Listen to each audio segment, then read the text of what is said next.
बिस्मिल्लाहिर्रहमानिर्रहीम, अस्सलाम वालेकुम। मैं हूं करामत मुगल और मेरे साथ हैं सईद बलोच साहब, सीनियर जर्नलिस्ट हैं, सुप्रीम कोर्ट कवर करते हैं। सईद बलोच साहब, 3 मुकदमात में इमरान खान को 24 साल की कैद सुनाई गई।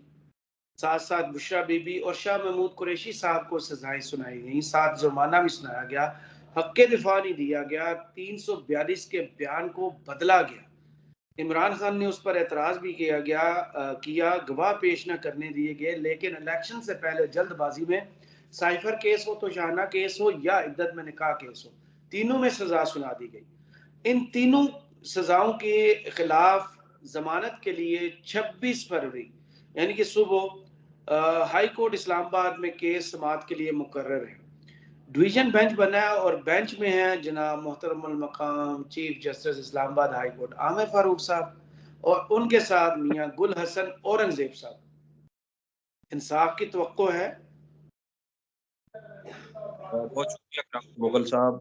देखें, इमरान खान का साइफर जमानत केस जो इमरान खान और शाह महमूद कुरैशी का था, वो इससे पहले भी chief justice Islamabad high court justice Aamir Farooq सुन चुके हैं और उनकी दरखास्तें भी खारिज कर चुके हैं। 27 अक्टूबर 2023 का उनका ये तारीखी फैसला था, जिसमें उन्होंने जमानत के केस में पूरे केस के मेरिट ही कर दिए थे और जमानत केस का फैसला उन्होंने मेरिट को डिस्कस करते हुए उस पे अपना फैसला जारी कर दिया था। और फिर उन्हीं के इस फैसले को जब वो सुप्रीम कोर्ट ऑफ पाकिस्तान में साइफर जमानत के लिए दरखास्तें सुप्रीम कोर्ट में गई, तो उस वक्त सुप्रीम कोर्ट ने भी फिर उनकी उस फैसले के ऊपर ना सिर्फ तनकीद की, बल्कि यहाँ तक सुप्रीम कोर्ट ने कहा कि हाई कोर्ट ने तो जमानत वाले केस में जो मरकजी केस है उसके मेरिट डिस्कस कर दिए हैं, जो अमूमी तौर पे नहीं होता।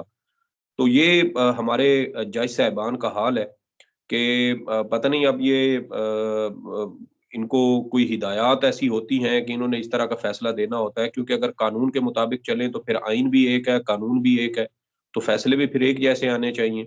लेकिन अगर फैसले मुख्तलिफ हो रहे हों, तो फिर उससे शकूक व शुबात जन्म लेते हैं कि chief justice Islamabad high court जो पहले ही एक केस के ऊपर अपनी राय दे चुके हैं, ज़मानत की दरखास्तें खारिज कर चुके हैं, तो पहला तो इसमें असूल ये बनता था कि चीफ जस्टिस आमिर फारूक इस बेंच का हिस्सा ही ना होते।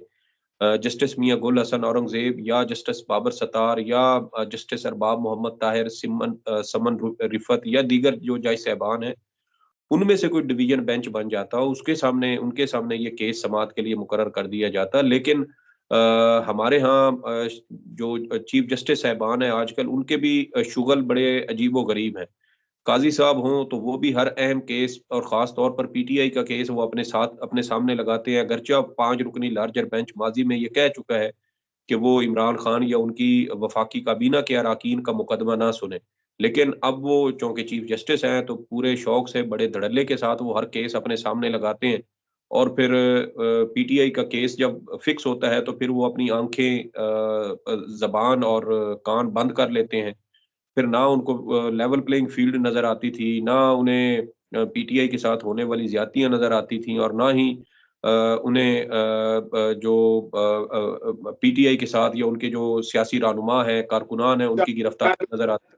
प्लस ह्यूमन राइट्स की वायलेशन, बेटियों का जहेज लूटना, लोगों की जाने जाना, कुछ भी नजर नहीं आया था। उसके नज़र बाद जब इलेक्शन का मरला आया तो लोगों से फॉर्म छीनना, लोगों को उठाना, तजवीज कुनिंदा, तायद कुनिंदा, उनको उठा के गायब कर देना और उसके बाद अब मैंडेट चोरी कर लेना, कुछ भी तो नजर नहीं आ रहा।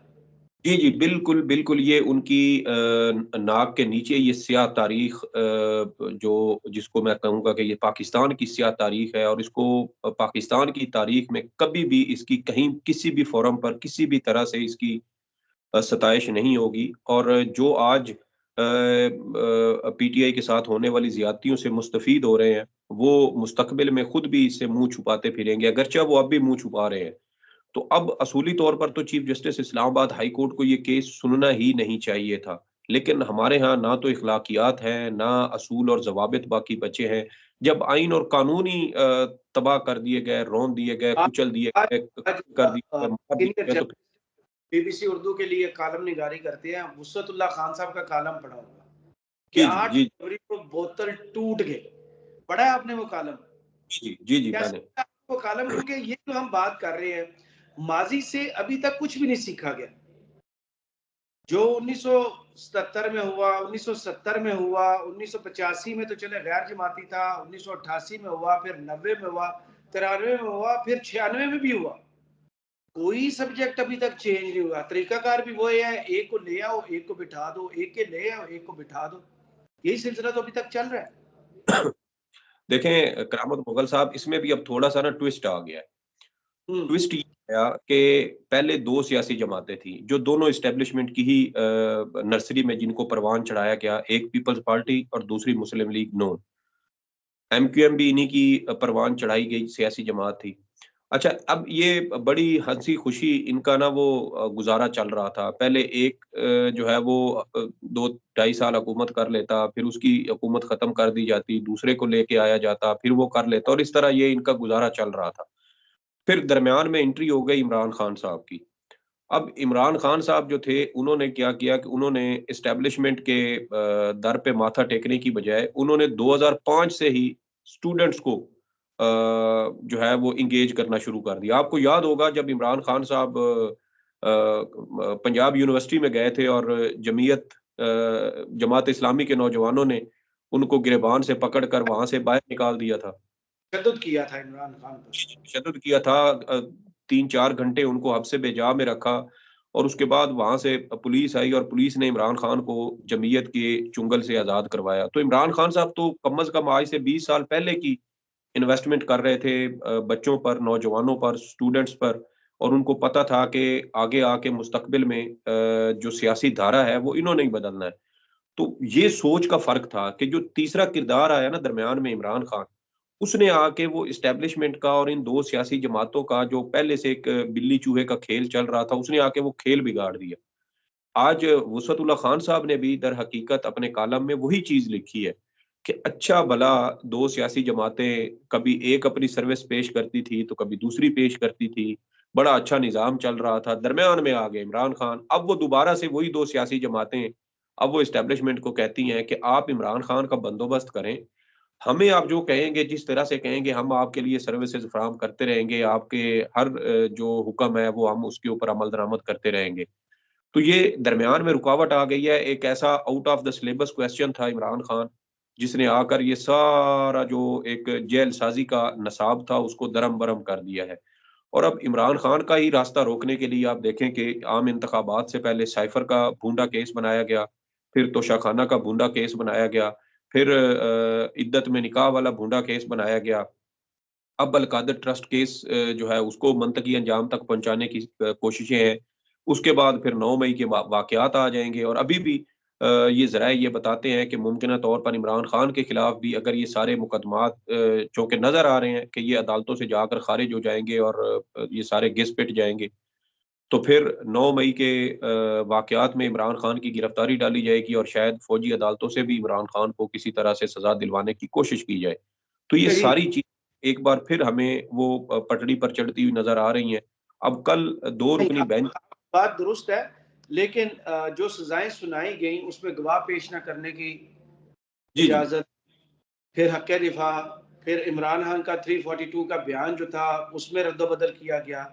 तो जब ये जज के सामने पेश किए जाएंगे, कोर्ट के अंदर पेश किए जाएंगे, ये चीजें तो कानूनी जरूरी हैं और इनको वायलेट किया गया, तो मेरे ख्याल में तो कोई ऐसा कानूनी नुक्ता बचता नहीं है कि जमानत से रोका जाए, इन सजाओं को खत्म करने से रोका जाए। बिल्कुल ठीक। आप देखें कि जब ये तोशाखाना ट्रायल चल रहा था, ट्रायल कोर्ट में जज हुमायूं दिलावर के पास, तो वहाँ पर भी आप देखें ना कि कैसे इमरान खान का हक़ दिफ़ा में 35 अफार लिखे गए थे तब भी।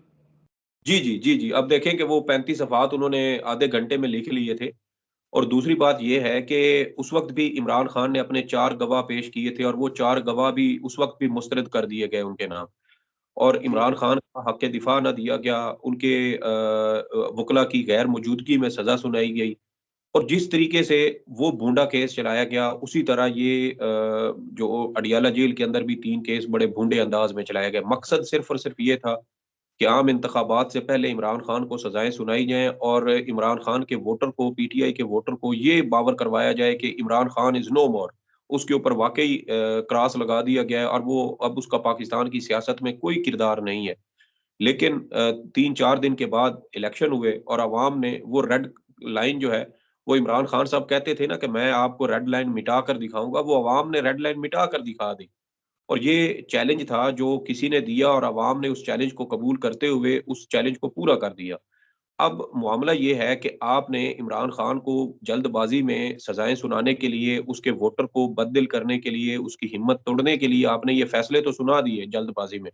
लेकिन जो कानूनी तकाज़े पूरे करना थे, वो आप पूरे ना कर सके। अब मेरे ख़्याल में इसको भी मैं कहूँगा कि ये भी एक तरह से अल्लाह ताला की गैबी मदद थी इमरान खान के लिए कि जल्दबाज़ी में जो चीज़ें उसके खिलाफ की गईं, वो बाद में अब हाई कोर्ट के फोरम पे आके अब वो वही चीज़ें उसके हक में जाएँगी, उसकी फ़ेवर में जाएँगी। आपको याद है कि साइफर केस में बेचारे शाह महमूद कुरैशी साहब तो वहीं पे कमरे अदालत में खड़े हुए वो कहते रह गए थे कि भई मेरा तो अभी तक 342 का तो भई आपने फैसला भी सुना दिया। तो ये बड़ी मज़का-ख़ेज़ और अजीबो-गरीब चीज़ें थी जो हमने पाकिस्तान की ट्रायल कोर्ट्स के अंदर पहली बार देखी कि और हैरान फैक्ट जो हमारे साथ वो दोस्त हमारे साकिब बशीर साहब ने शेयर किया था कि वो फैसला सुन के बाहर आके रिपोर्ट करने आए, लेकिन बाहर टीवी चैनल पर उस फैसले पर तजिए भी चल रहे थे। जी, जज को जी। पता है कि उसने ये फैसला सुनाया है। जी, जी, करामत मुग़ल साहब ये 3 चीज़ें हुई थी उस दिन, ये 3 पाकिस्तान हुआ है। पहली बात तो ये कि वो जो शॉर्ट ऑर्डर था वो कहीं से ब्रेक हुआ। फिर वो जो तफ़सीली ऑर्डर था, फ़ैसला था, उसके 10 सफ़ात भी कहीं से आए। जी, जी, टीवी की मैं वही कह रहा हूँ।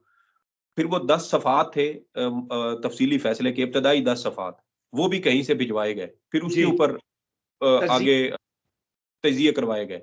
फिर जब तफ़सीली फ़ैसला आया ना, इसी केस का तफ़सीली फ़ैसला साइफ़र का, वो भी कहीं से आया और चले वो खैर, भी जी, जी, लोगों वो को भी सब पता है। अब लोग सब जानते हैं कि फैसले कहाँ पे हो रहे हैं, भेज कौन रहा है और चला कौन रहा है। सईद बलोच साहब, आपके तज़िये का बहुत शुक्रिया। कमेंट्स बॉक्स में ज़रूर बताइए वीडियो आपको कैसी लगी। इजाज़त दीजिएगा। अल्लाह हाफ़िज़।